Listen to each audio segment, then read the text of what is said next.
take me into the information for that particular employee. Right up here at the top, you have, for starters, you have like your basic information, which is going to be, you know, all that stuff that you had when you were first plugging in that particular employee. First name, last name, passcode, etc. Then you have jobs and permissions. Jobs and permissions, what this means is that you can select specifically what job that person has. So after the fact, after you've created the employee or invited them, you can make changes to specifically what jobs they have.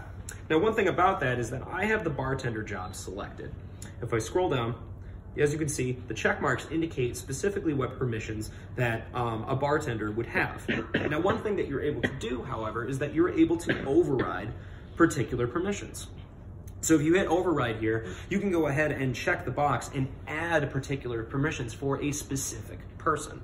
So if you have some people who are like, say, senior servers, for example, or you have staff that you trust a little bit more than others, or on the flip side, if you have employees that are like new and you don't necessarily trust them to be able to do all the functions of their job right out the gate, you can add or remove particular permissions as you see fit so that they will fit the bill. Now, let's see here. Let's go back. So yeah, that is the gist of employees. I'm gonna go ahead and get rid of this example here. If you wanna get rid of an employee, you can just go ahead and hit this archive button over here. It's gonna ask you if you wanna archive it, sure, and then it goes away. If you wanna view previous employees, archived employees, you can see, first of all, your invited employees. Anybody that you've sent an invitation to, it's gonna show them with their email address. It's also gonna have a little like circular arrow to show that you can go ahead and hit that and resend that invitation. So if, you know, they never got it, you can go ahead and push the button, send it over to them. Then there's the archived employees, and these are gonna show you the employees that you've put into basically what's considered the delete pile, so to speak, but they will not go away. So that's one thing about this system is that there isn't really deleting in the system, there's archiving. So anything that you do that you put in the system is going to be reserved later. So if you ever have it, like for example, you have an employee that was employed with you for a while, then, you know, they ended up, you know, breaking away and then go and get a different job, they traveled or something, and then they end up coming back, you guys have an opening. Instead of having to set that employee completely up, you just bring him back from archived employees and there he is. So, all right, so let's talk about, let's see here, other things we need to make sure we get set up.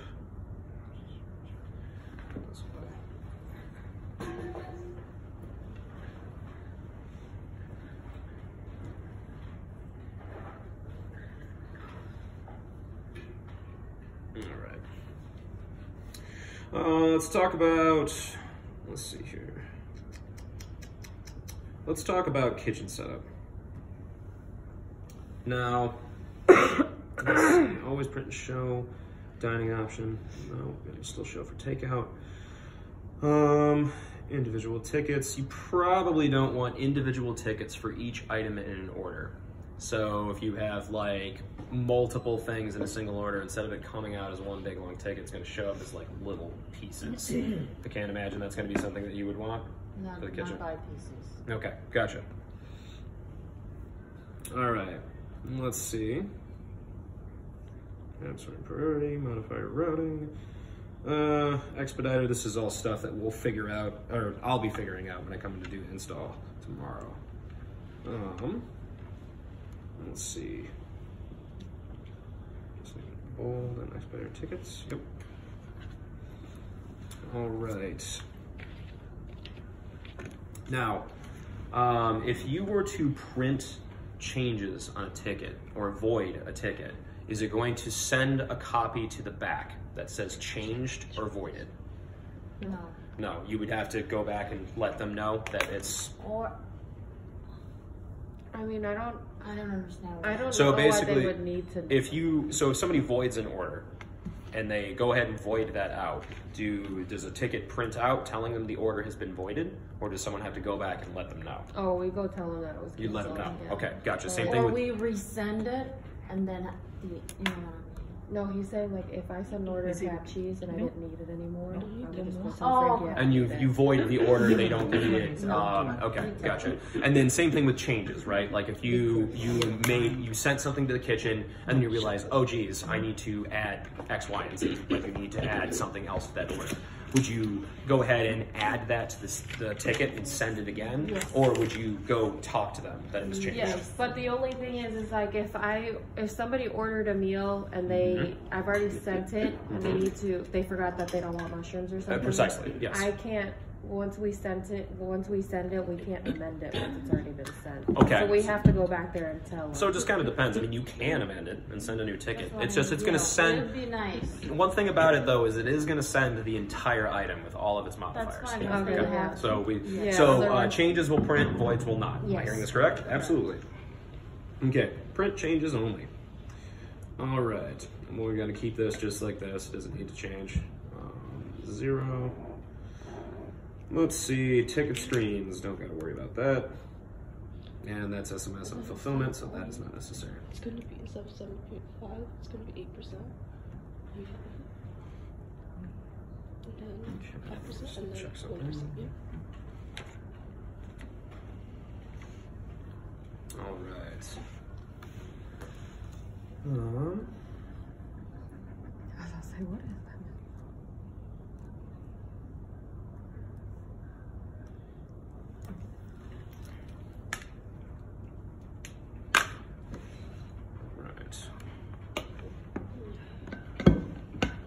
I think we should probably start up from the top. And for starters, we're going to talk about menus. So going into menus, we have, of course, the primary categories that we had seen on the Toast system. So we have our basic general categories for particular items. If we go into that, we have the information for that particular menu.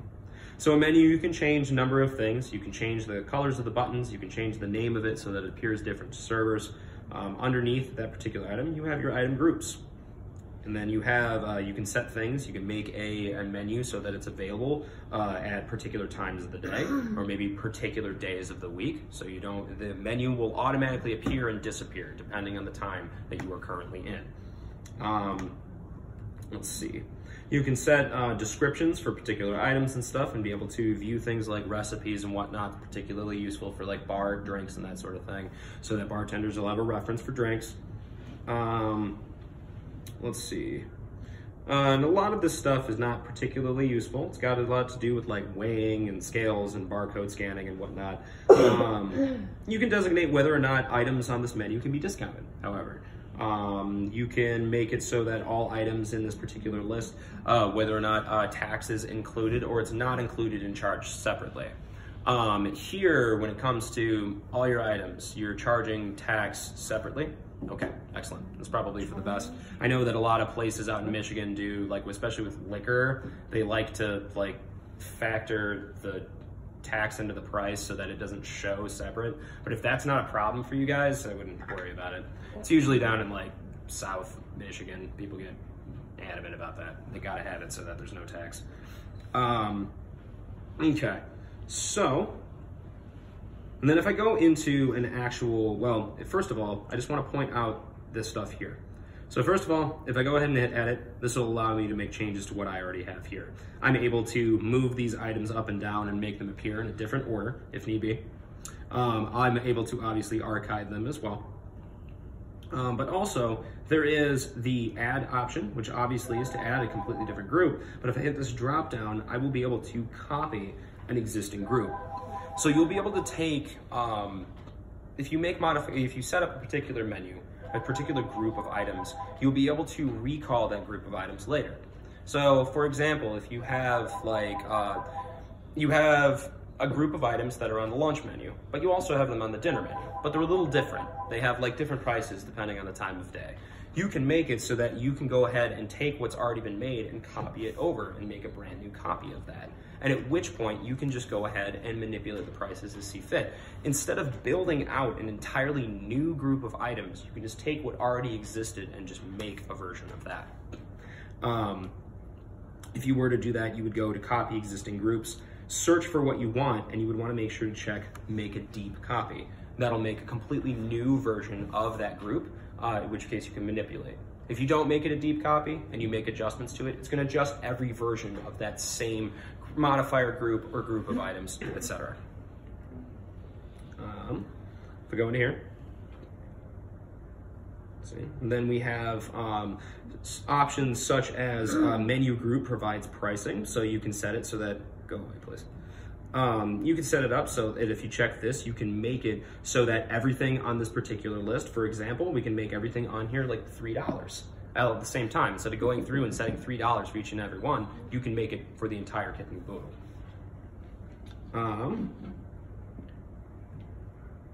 Let's see, and then of course you have your actual individual items. And this is where you're going to be able to add existing items. So if something exists in a different menu across your restaurant, you'll be able to reference that same item again and again. So you will always be able to bring that back. Modifiers. So right now, this modifier group, there's a difference between group level modifiers and item level modifiers. I can't give a good example for a sushi place because I don't eat enough sushi, which is a crime. But I would be able to say something like, say it's a place that sells sandwiches, okay? No bread would be an option that would be important to apply to everything that's under sandwiches because it's significant for that. But if you were to say something like no bacon, that's not necessarily going to apply to every sandwich that's on the menu. You would want to go into the individual item and then set your modifiers from there and be able to make it so that it applies just to that particular item. Now, let's see here. So, in light of menus, however, it's a little bit of a simpler way to manipulate particular things. If you go into advanced properties, advanced properties allows you to view your entire menu at a glance. So you're able to see exactly how everything is categorized and the way everything is nested. And you're also able to change options all at the same time. So you can change an entire section. You can say that, all right, this is going to go to this prep station. Or in the instance of, say, like we were talking sales categories and that sort of thing, you can set a sales category once and it applies to everything underneath it. And I'll show you. If I go up to here, and we're just going to keep it very general for right now. We're just going to say food. As you can see, all of these items have been switched over to the food designation. So you'll be able to go through and make manipulations to items all at the same time instead of having to do it for each individual item. If I hit this drop down up in the upper right, it will give me more categories to be able to view and edit for those items.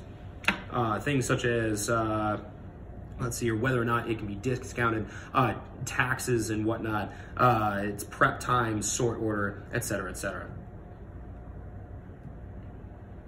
There is also the cousin to advanced properties is the price editor. Price editor works a lot the same way. It lets you see the menu at a glance. The only difference is it lists out the prices instead of the categorical information. One thing that you can do is that you can, if you select a group of items, you can go up here to update. You can set all the items that you've checked to a particular price. You can increase them all by a particular dollar amount or by a percentage. You want it to be less, you can go ahead and put a minus in front of it. You can reduce it by X many dollars, you can reduce it by like 25%, etc.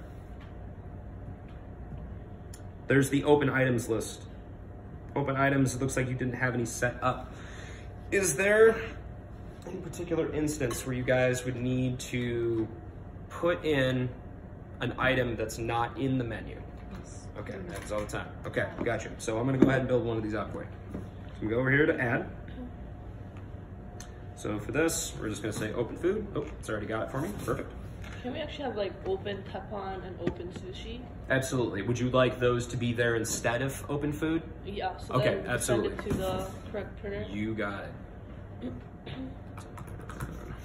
Okay. Okay. Tax. Okay, so this allows you to set particular options, whether or not the taxes are included with the particular item, depending on the circumstances.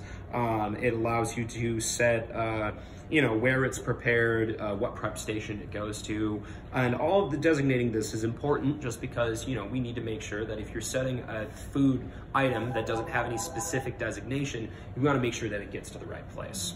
So, So select sales category, we're gonna have to build out some new sales categories for you guys. For now, I'm just gonna go ahead and say it's food, but we'll make that change later.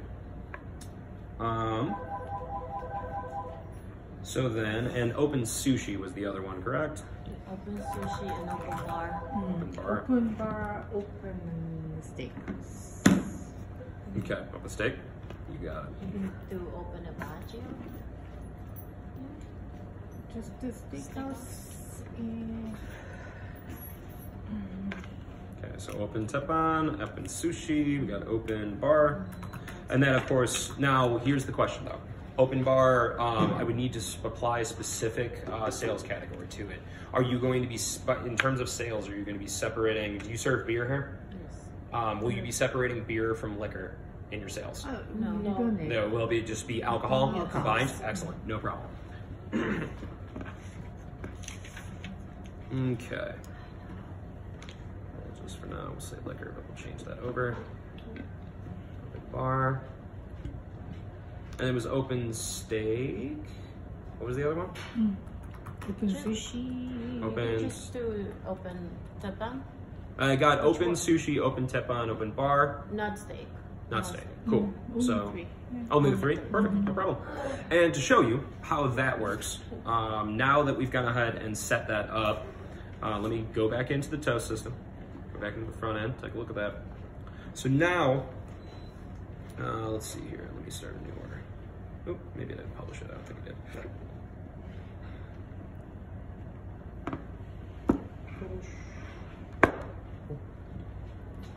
Okay, so now on our ordering screen, we have the plus item option, and that's what you will hit to select your open items, okay?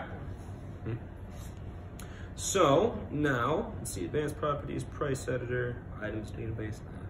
All right, then we have the analytics and reports section. This is gonna be the bread and butter for your restaurant here. So we've got, start with the sales summary. If I go into here, it's gonna prompt me to load the report. When I do, it's gonna give me plenty of information about the sales summary for the day. So first of all, there's a number of graphs listed showing sales volume by day of week, time of day, as well as order amount. It gives you, breaks down your net sales, gratuity, tax amount, tips, sales by category, sales by revenue center, tax rates, discounts, et cetera, et cetera. So one thing about this is that if you miss the Z report at the end of the night, it's not a huge deal because you've got this, which has everything that's on the Z report and then some. So you have even more information than what you would be getting from the final printed ticket. So if you don't need to print the Z report at the end of the night, you can save a 1.5 foot of paper and as well and just review it on here instead. Another thing about this system is that if we had service going on right now and someone were to place an order and cash things out or do whatever they do, if I were to hit update up at the top here, it would give me that information immediately. So this is an up-to-date, minute by minute representation of what is going on in your restaurant at the current point in time. And on the sales side, and up here, you can narrow down the information. You can, if you hit the drop down, you can do like yesterday, this week, last 7 days, last week, et cetera, et cetera. But if you want a specific date, just hit custom date. And you'll be able to fit in what date range that you want to represent. Hours, we're going to be getting you set up with like your correct hours and that sort of thing. But you'll be able to look it up by specific chunks of the day. You can narrow things down by employee. What does the sales look like for your particular server? And then there are a few other things where you can, sort things by like dining option, the revenue center, and just select specific pieces of information rather than doing the whole entire thing. There's also subsections to this. You've got like, you can check your orders and order details and whatnot. So you'll be able to take a closer look at someone's order and what exactly is going on inside of it. Order details, this will allow you to see exactly what people are ordering at this current point in time. Payments, it'll show you all the payments and whatnot that have been processed for the day. Shifts, it'll give you quick hourly summaries and that whatnot, when people clocked in, when they clocked out, their total tips and whatnot at the end of the day.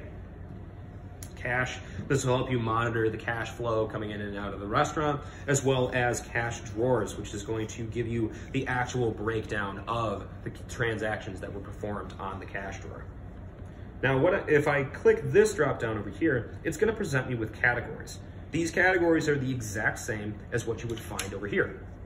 So I'm going to just go ahead and go into labor as an example.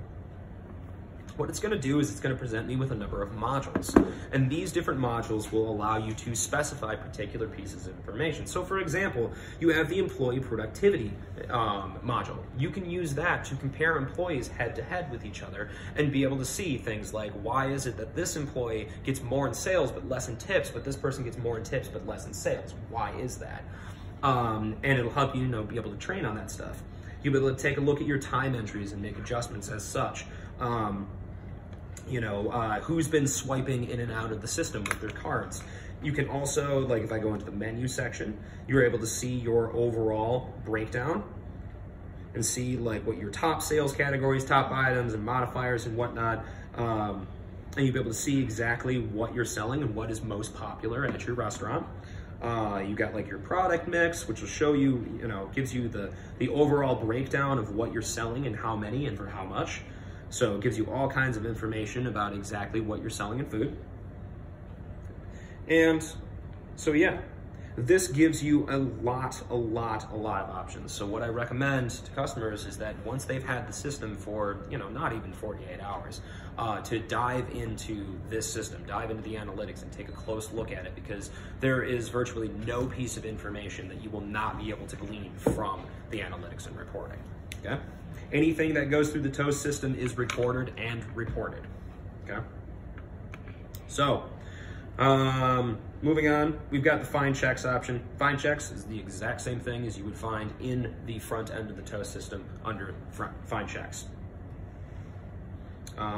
Let's see here, issue refund. This is what we were talking about. It won't let me show any examples right now just because it has to be a finalized ticket. So it has to be end of process, you finalized the day, and then you would have this here.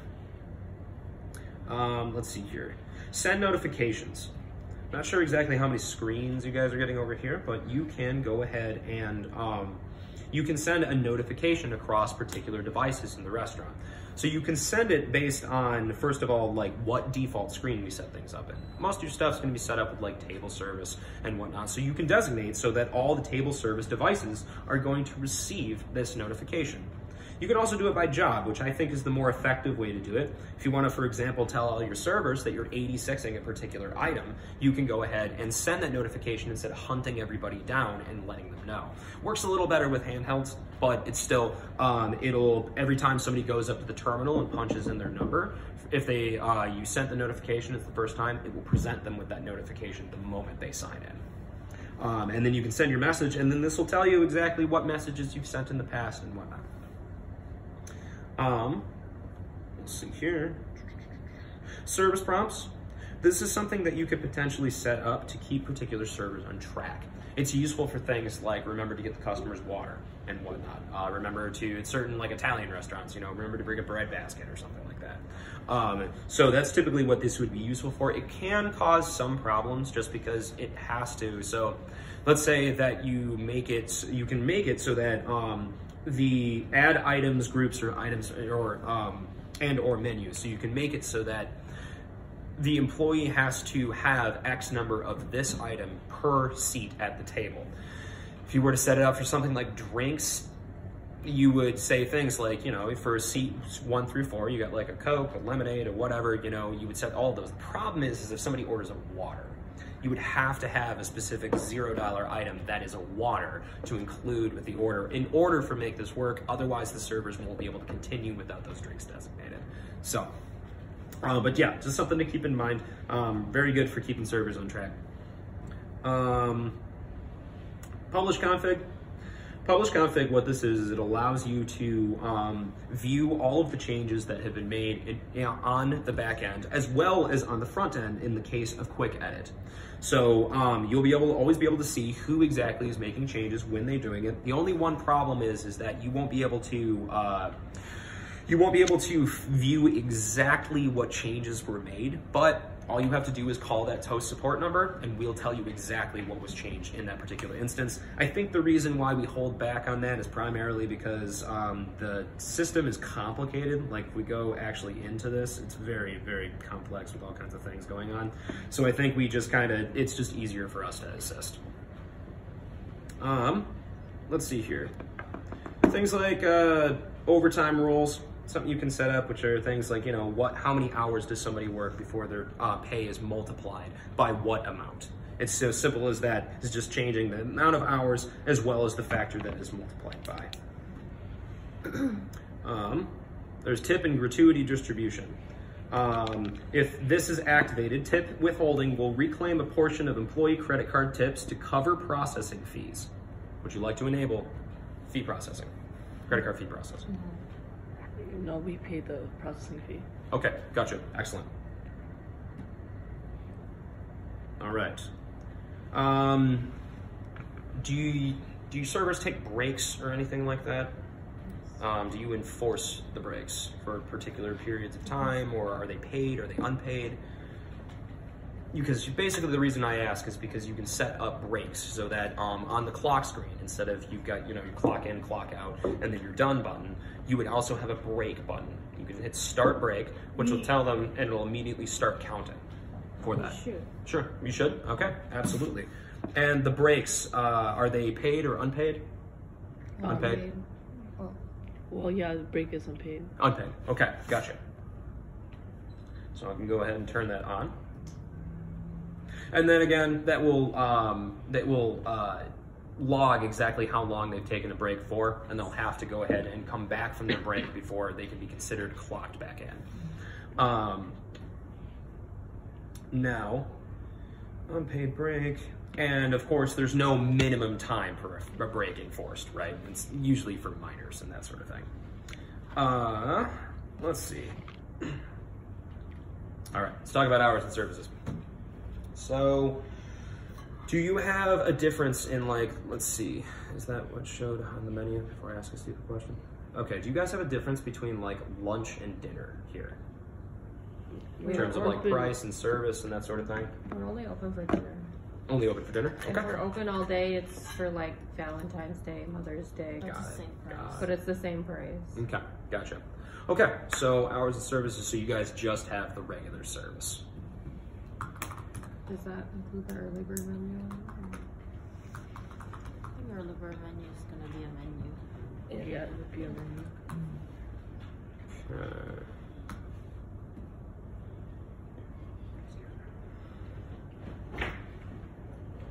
Okay. Now, in terms of hours, what would be considered what is considered weekdays and weekends here? So Monday through Friday, are the hours the same? Monday through Thursday, it's from 3:30 to 9:30. Okay, Monday through Thursday. So give me just one.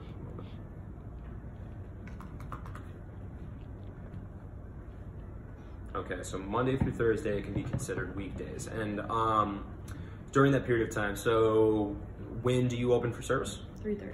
3:30. All right, and when do you close? We close at 9:30. 9:30. Okay. All right. And then Friday, Saturday, Sunday. Friday, Saturday, it's from 3:30 till 10:30. Okay, so let's see here. So let's say that's weekends, and then we'll separate Sunday. So 3:30 to 10:30, correct? Yeah. You got it.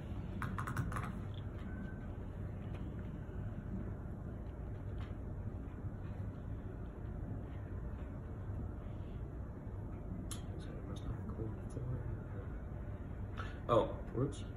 No, you guys don't open at 3:30 a.m. That's not good. Let's see. There we go. That's better. Cool. All right. And on Sunday, what do your hours look like? From noon till 9. Noon to 9. All right. All right.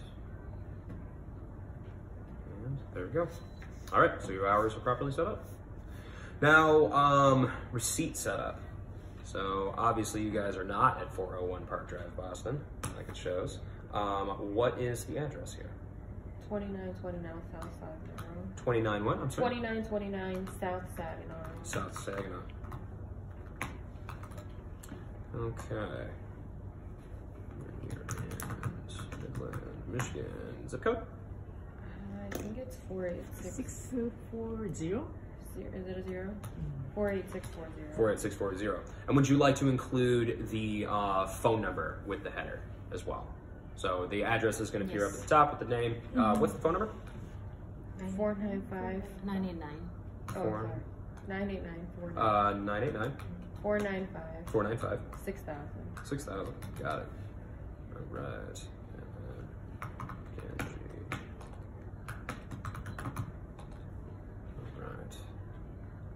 And then at the bottom of your receipts, at the footer, right now it just says powered by Toast. Is there anything else you would like to have in place? Maybe like thank you, come again, or something like that? What does it say on this now? Have a nice day.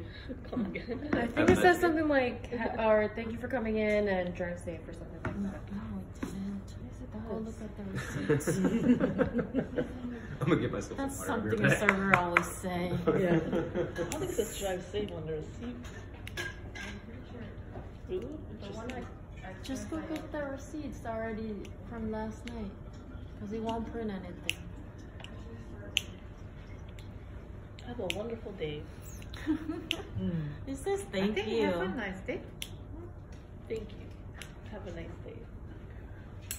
Come again? These aren't going to show one. Those are closed. So what are we thinking? Thank you. Thank you. Exclamation point. Have a nice day. Have a nice day. Short but sweet. Got it. What's gonna tie? See, it is. Thank you for joining us.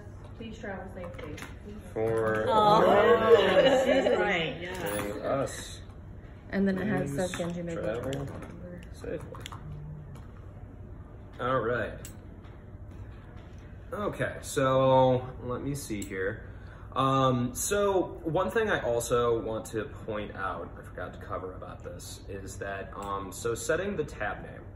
I can't imagine that you guys are going to run into too much problem with this because, so, the bar and whatnot, I mean, you guys don't have like a full service seating bar, right? Like, I didn't see that over there. I just want to make sure it wasn't in a closet or something. All right. So you guys shouldn't have to worry about this too much. But one thing that I want to point out is that with tab name is that I usually give this warning to everybody in restaurants and that sort of thing, is because if you designate a tab name, your employees can put whatever they want on here, which can potentially cause a problem. It's usually more of a problem at bars because it would be something like, you know, like fat drunk at the end of the bar or something like that. But you guys can rest assured, because right now I'm gonna be turning off the ability to show the tab name on there. Just be careful with it, again, because if somebody, the tab name is still gonna appear at the top of the check. So if somebody's got sharp eyes, they'll be able to see the names that people are calling them, and they won't be a pretty time. So just, what I usually do is I tell the staff that it does show to the customer. I just, even though it's turned off, I tell them like, hey, this is gonna come back to the customer, so don't do anything stupid. So just a word of warning to you guys, okay? All right, so let's see here. Show tab name, do not. Do you think it's relevant to show the guest count on the receipt, the customer's receipt? How many guests sat at the table? Excellent. All right, guest count. 3 times. Modifiers to display. Let's display modifiers. Okay. I can't imagine you guys would want to hide modifier prices. Am I correct? So things that add up on the customer's particular item. So like modifications, like adding protein, for example, they would be listed separately with their independent amount, and they wouldn't. The price wouldn't be hidden. Am I correct? Okay, gotcha. It'd be very transparent. Good. I don't know why you would do it otherwise, to be completely honest. Okay. Special requests will not show on the customer receipt, so no worries about you know, secret messages from the service staff to the back of house coming back to the customer. All right. If you charge a service charge, and that is including this automatic gratuity, is it going to display in a normal font, or is it going to display in a larger font? Larger? Would you like that more readily presented, or would you like it to be more discreet? Seems like we might have a disagreement here. We would say larger. Yeah. Larger Yes, school? because we Okay. do Because highlight. we highlight it, right? Okay, perfect. And then you can skip that whole step and just hand it over to them. Perfect. Service charges will be listed in large font. Let's see here. Print payments, itemize quick order receipts. Yes, itemize that. All right, and I can imagine on the tip line, right now and by default, for some reason, it's set up as additional tip. I can imagine you want it to just say tip as opposed to additional. Additional. You want additional? Yes. Okay, absolutely. All right. There is also this promo area. This is something that you can use to, advertise and that sort of thing. It's going to appear near the bottom under the rest of the items, but it's going to appear above the footer information. So something to keep in mind if you have any sales, deals, happy hour, anything like that. It's a good place to put it in there. Display tip percentages on customer receipts. Yes. So that sets up your recommended tip percentages. Hold on, going back to that tip line. Yes. When you said additional, is it like when we swipe it, or is it after the gratuity? No. So this is this on the text on the receipt on the line that says like total and then tip. But it's just instead of saying tip, just tip with the line, it would say additional no. tip I with the line. mean the after gratuity additional tip. Oh, like, no. yeah. That is so yeah, it would probably make more sense for it to just say tip. Yeah, because then they're gonna think we already. And that's exactly the thing about it is they would be very confusing for that. It gets a little foggy just because if you guys do charge automatic gratuity, it's not going to automatically change between additional versus tip. So it's just that's where it becomes a little gray. But I recommend tip is the way to go. Let's see. Display tip line, close check receipt. Okay, so one thing, of course, you guys can also do is you can do things like add extra stuff. If you ever have a charity that you work with or anything like that, you can add a charity tip line and that sort of thing and whatnot, just extra stuff that you can add at the end. Let's see here. When a server closes a check, is it automatically going to print a closed check receipt, or is that going to be on demand? So the final check, like this is the final payments and that sort of thing, your check is closed. Is it going to automatically print, or will the server just hit the print button to make it happen? The servers don't close out their own credit card slips. Oh. We do because That's what they might just close out for whatever tip they want or they think that they deserve. Gotcha. Okay, and that makes a lot of sense with the whole excessive tips thing. Okay, gotcha. And it prints out automatically so they turn the slip into us and we look at it, we type in what the total is and then click close and then it prints out a new one. It prints out another slip with it. Okay, and that happens automatically, am I correct? Yeah. Okay. And we just put them together, the signature copy and what we close. You got it, no problem. Okay, so, perfect. Receipts are all set up. Right, and that's one thing I also want to point out that I've been doing is that whenever you make changes on the back end of the system, you want to first save, and then what happens is this green bar will appear, and in that it says publish now. So you can save changes all day, but it won't go to the system until you hit publish. Now, the thing is with that is what I recommend to people is that when they're making changes, they save a bunch of times, but only publish a few times. The reason being for that is if you guys are open for service and you make changes, say, for example, to the menu, it can cause things to happen where like a server will be in the middle of a menu and it'll pull them out of it and bring them to the beginning because you've made changes to the menu, things are different, so it has to default back to the main screen. So that's why I recommend you only do it like a few times just to, most servers will be savvy enough to be like, oh geez, I don't care. But some people might get a little freaked out, especially if they're already kind of freaked out about the system, you know what I'm saying? So just keep that in mind, just to publish only a few times whenever you make changes, but save as many times as you like. Let's see here. Restaurant info, let's see here. Restaurant name, Genji, Midland, restaurant logo. Okay, so all of this stuff that's right here, this is the restaurant information stuff. So you've got things like the restaurant logo, banner image, background image. What is all this applying to? This is applying to your online ordering menu that appears once they type in the URL or they're linked to your online ordering. It's just special fluff that you can add to your to that page to make it more specific to your restaurant. You can create like a restaurant description. You can include if you have a website, you can include the address to that website, as well as giving you the Toast tab page, which would be your access for online ordering. Let's see here. Receipt setup, we already did that. Kitchen setup, service areas. Okay, so this is just dining room, that's right. We don't need much more than that. Service areas, tables. So let's talk about tables. So if I go into tables, this is what this menu looks like. And at which point you can go ahead and click, drag, and you can move these tables around as you see fit. If you click on a table, it gives you a bunch of options. You increase the size. You can change the width or the height of that particular table. You can set which revenue center it applies to. So where is sales being made for this particular order? So in this instance, it would just be dining room because you guys just have the dining room area. Well, so we also have the sushi bar over there. You have a sushi bar over there? Yeah. Okay, gotcha, good. I'm glad you pointed that out actually.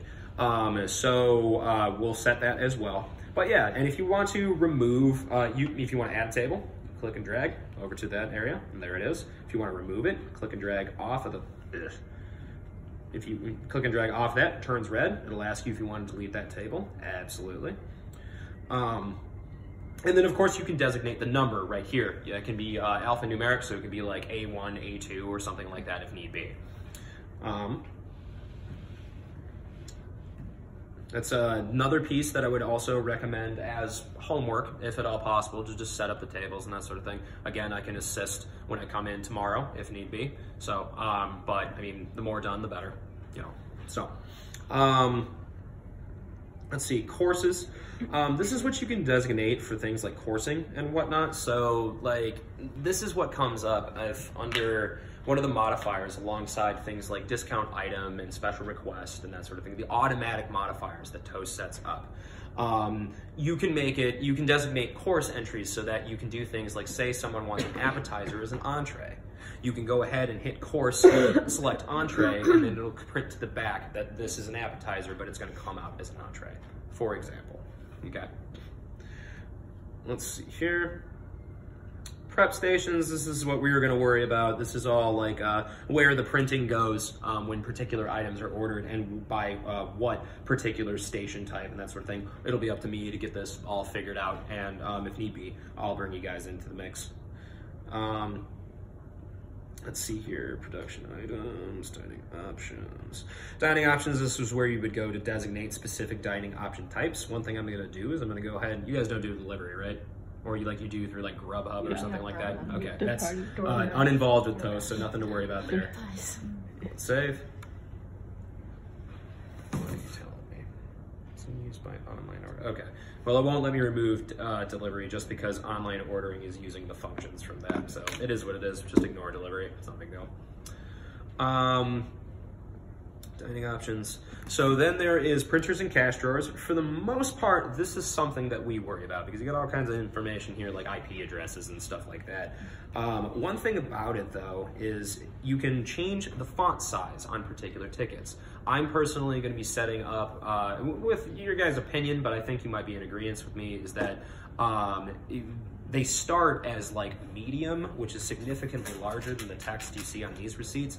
And while the letters are easier to read, the formatting is garbage. It's all like jagged and weird, and recommend that we set all the tickets up for like small.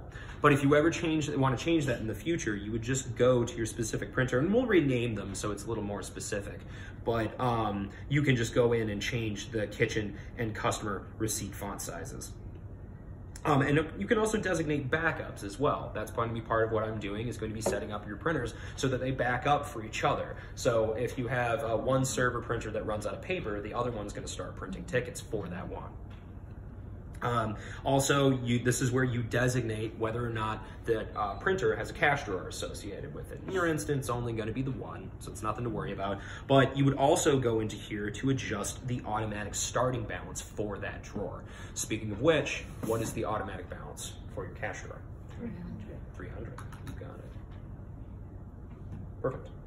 Cool. So that's all set up. Now let's see here.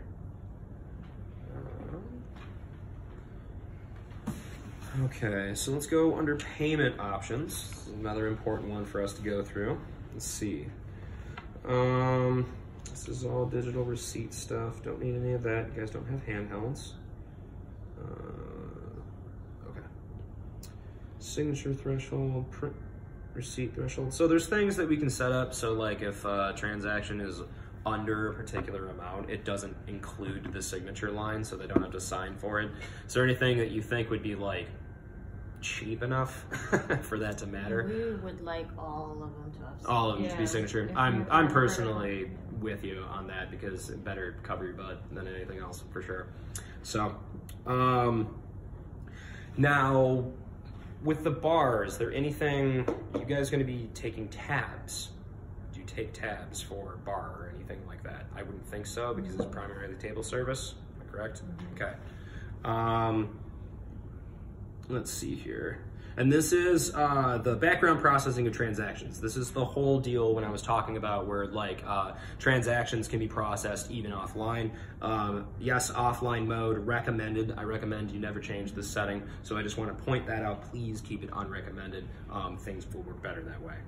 And this is also where you set the transaction limit when offline. In case you guys get burned, you can set this up so that you're shielded if you need be. Let's see here.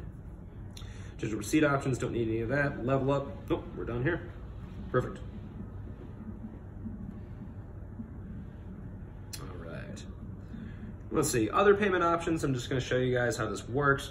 Other payment options is where you would go in to add particular payment types. For the most part, this is already covered.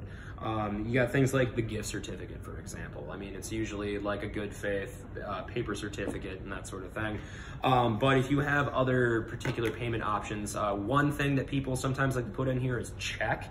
They like to put check as like a payment option, that sort of thing. Now, most restaurants don't accept checks, but some local places will do that, and then they'll set the check so that they know specifically that this was a check, not cash. One thing I would recommend against, if you ever take a check, do not give cash back, because that will screw up the system, because you will then have to turn that check into cash, technically, to give them the cash back, and that's just a menace. You would not want to do that. Let's see here. House accounts. Now, do you think you guys will be setting up any house accounts? House accounts being, you set up a profile, it starts out with a 0 balance. And anytime somebody buys something, you can pay with the house account. Those totals would be aggregated to that house account, and then once a month, it will bill that account out. It's usually useful for things like clubs and that sort of thing. Groups of people who come in and then they have their meal covered, and then they have an invoice mailed to them and they pay it back later. It's also useful for things like employee accounts. If you want to track exactly what employees are, getting for free and that sort of thing, with employee meals, you can help track that by aggregating it to the house account every time. So it just kind of depends. Do you think that might be something? No, because if the employees order food, they pay it the same day. Sure. Okay. But No what problem. about like DoorDash? Because it's already DoorDash, paid. you have a delivery button. Yeah, we click so the delivery button on So the there's a micros. delivery button here, right? There's a delivery button for that, but not specifically For for payment. third-party delivery. Yeah. So it would be specifically for like if you guys had your own delivery people running orders and that sort of No, thing. we That would don't be, have one. that would be with